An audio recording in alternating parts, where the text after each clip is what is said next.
Good afternoon students, आप सभी का स्वागत है हिंदी थर्ड लैंग्वेज की कक्षा में। और आज हम लोग छठी कक्षा से चैप्टर नंबर 5 करेंगे।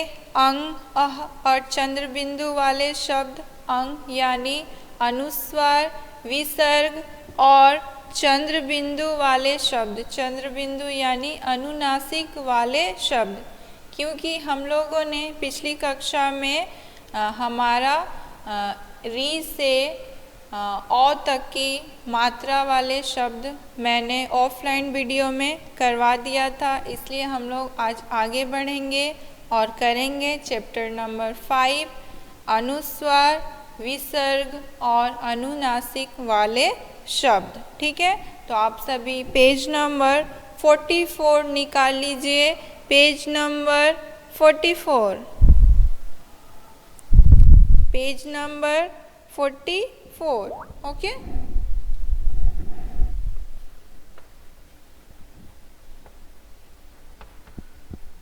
फोर 44। ठीक है, तो सबसे पहले हम लोग जानेंगे अनुस्वार वाले शब्द। अनुस्वार वाले शब्द, ठीक है।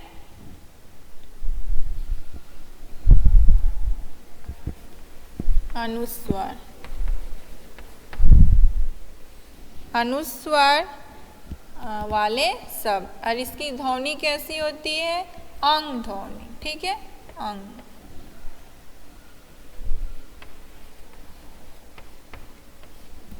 अनुस्वार वाले शब्द। ठीक है, तो स्टूडेंट्स आप देख सकते हैं इस पृष्ठ में दो चित्र दी गई है, उनके नीचे वर्णों को मिलाकर शब्द बनाए गए हैं। ठीक है, तो सबसे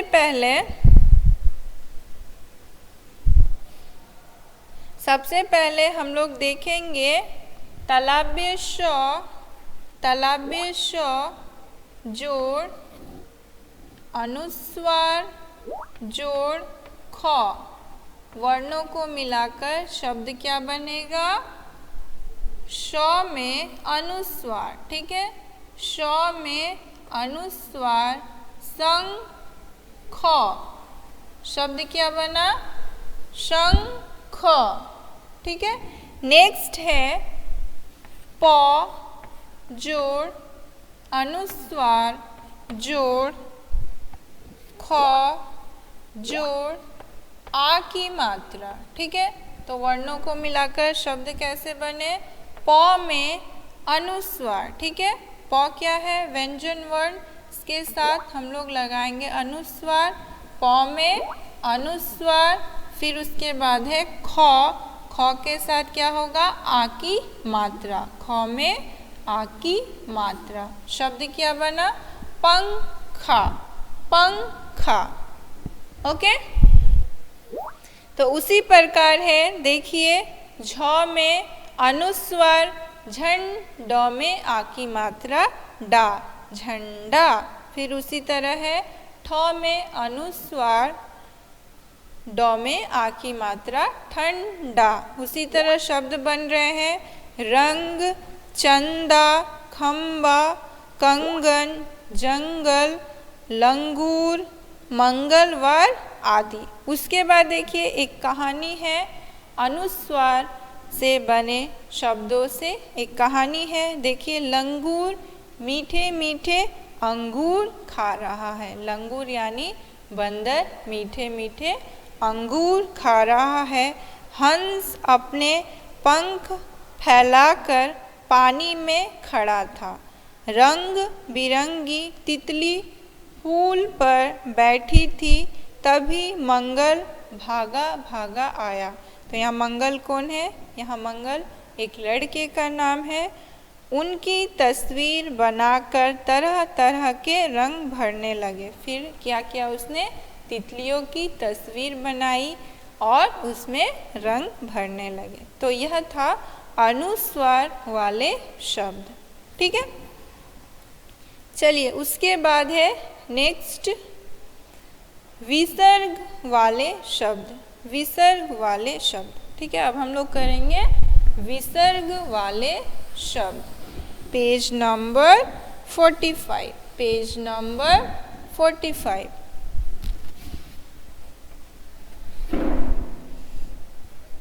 क्या है? विसर्ग वाले शब्द, विसर्ग।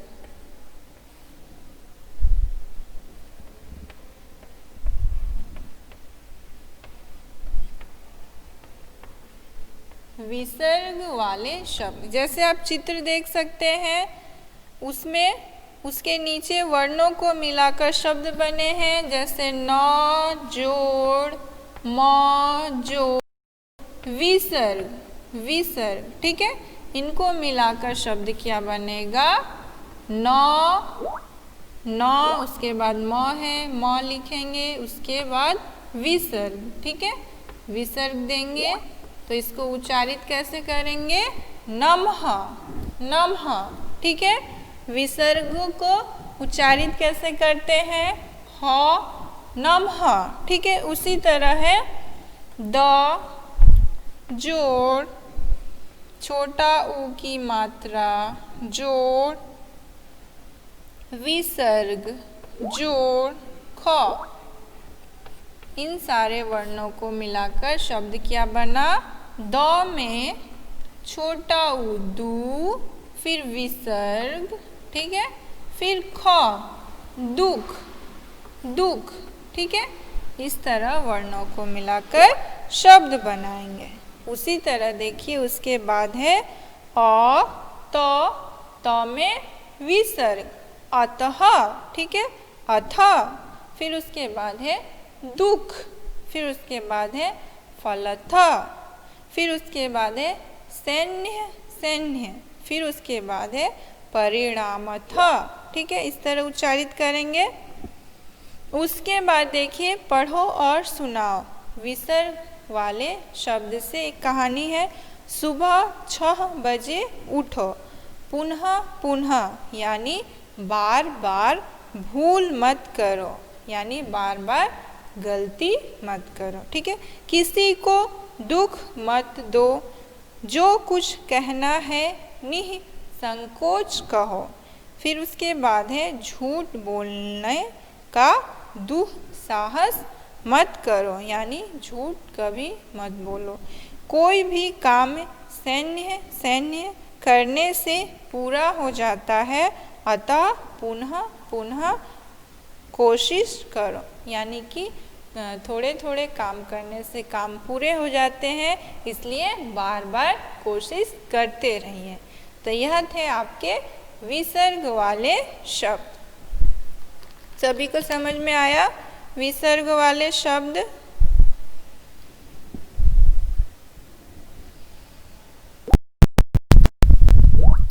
Okay, very good. चलिए नेक्स्ट हम लोग जानेंगे अनुनासिक या चंद्र बिंदु वाले शब्द। अनुनासिक या चंद्र बिंदु वाले शब्द, page number 46, page number 46।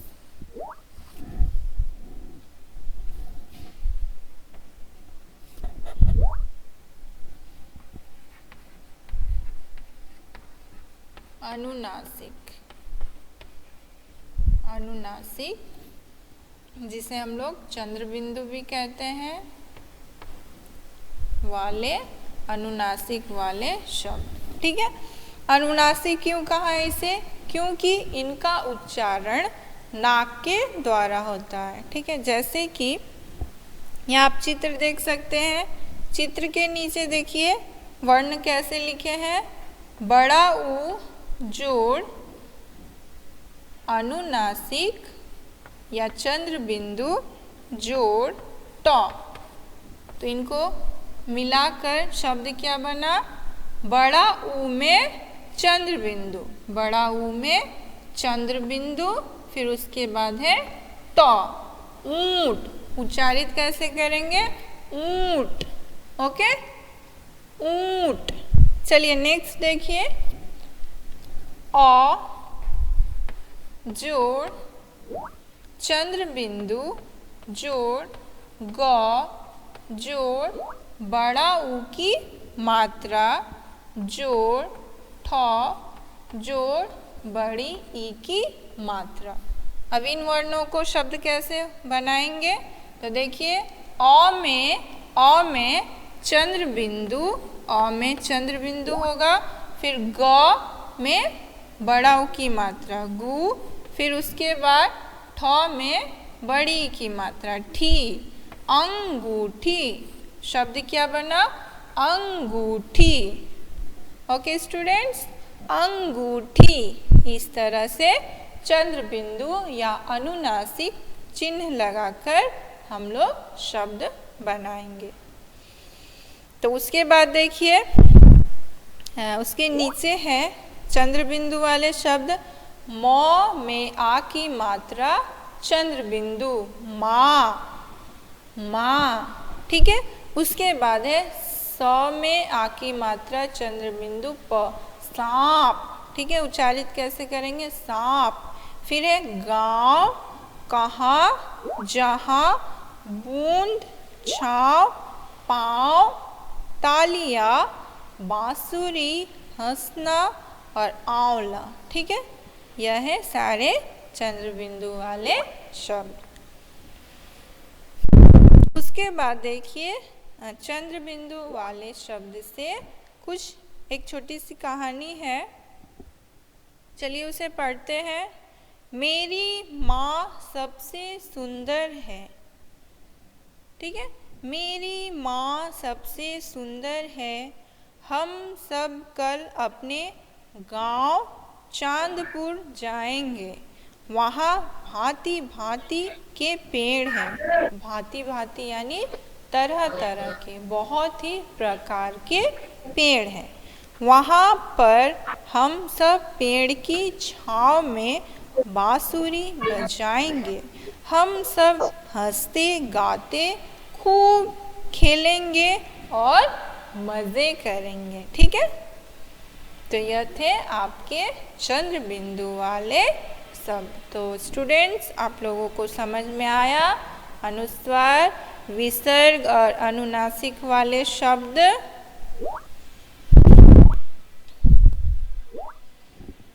Okay,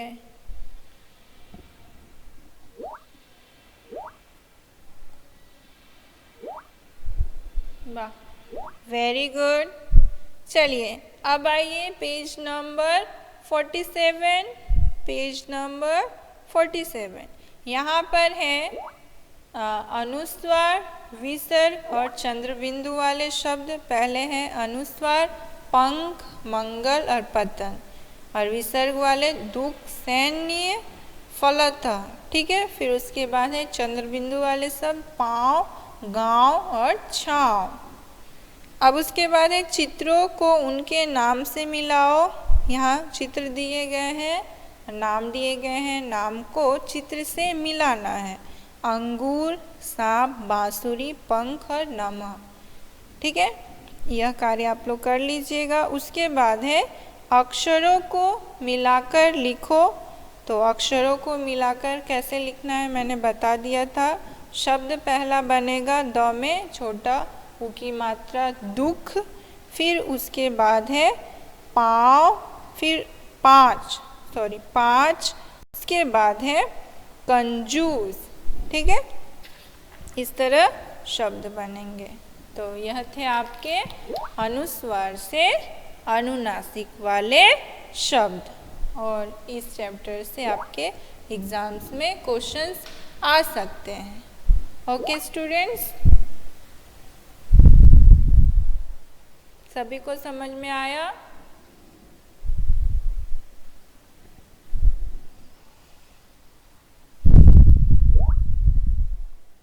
तो एग्ज़ाम की तैयारी अच्छे से कीजिए।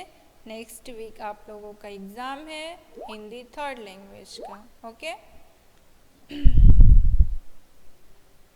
तो आज की कक्षा हम लोग यहीं तक करते हैं, फिर मिलेंगे अगली कक्षा में।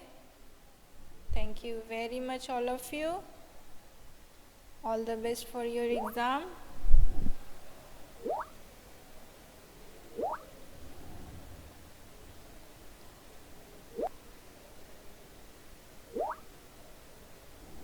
Okay, bye all of you.